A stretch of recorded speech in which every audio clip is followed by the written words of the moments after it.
నేను నా ఛానల్లో మూవీస్కి అంతగా ప్రమోట్ చేయలేదు, కానీ ఇవాళ చేయకుండా ఉండలేను. This video is an open letter to my favourite character Roopa. నవ్వుతో తెల్లారి చేసేస్తుంది, ఏడుస్తే వానని కురిసేస్తుంది, పొగిడితే సిగ్గుపడుతుంది, కానీ ముక్కు మీద కోపం. తనని తను చాలా బాగా చూసుకుంటుంది, అలాగే తన బాధ్యతల్ని కూడా. ప్రేమిస్తే ప్రాణంగా ప్రేమిస్తుంది, నవ్వుతే మనసుల్నే గెలిచేస్తుంది. తనే రూప. పెళ్ళికి ముందే ఇంతగా భరిస్తుంటే ఏంటి ఇలా భరిస్తుంది అనిపించింది. పెళ్ళిలో తన సెంటిమెంట్ని కూడా పట్టించుకోకుండా ప్రెషర్ చేశారు. మా చీర కట్టుకో అది ఇది అని. లేదు, మా అమ్మ చీర ఇదే కడతానని పట్టుబట్టింది. చాలా స్ట్రాంగ్గా స్టాండ్ తీసుకుంది. అక్కడ చాలా నచ్చేసింది. ఒక అమ్మాయి ఎలా ఉండాలో అందరికీ తెలియచేసింది. తనే రూప.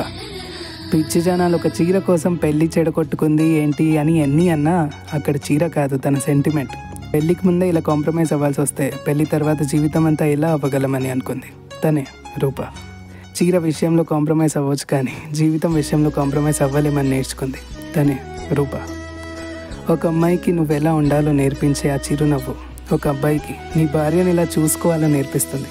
తనే రూప. పైకి ఎంత అరుస్తూ ఉన్నా నిజానికి అమాయకురాలు.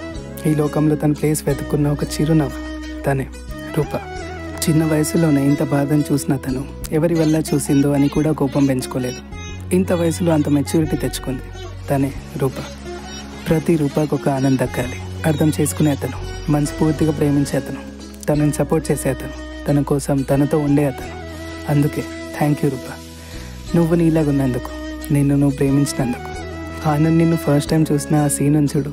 నువ్వు మీ అమ్మ చీరలో కెలకలా మెరుస్తున్నప్పుడు, భలే ముద్దుగున్నావు. అప్పుడు ముందు డౌట్ఫుల్ ఎక్స్ప్రెషన్తో చిన్న పాపలా, తర్వాత ఆనంద్ నవ్వుని చూసి నీ ఫేస్లో ఒక చిన్ని స్మైల్, చీక్స్లో ఎర్రటి బ్లష్, భలే క్యూట్గా ఉన్నావు ఆ సీన్లో. తనే రూప.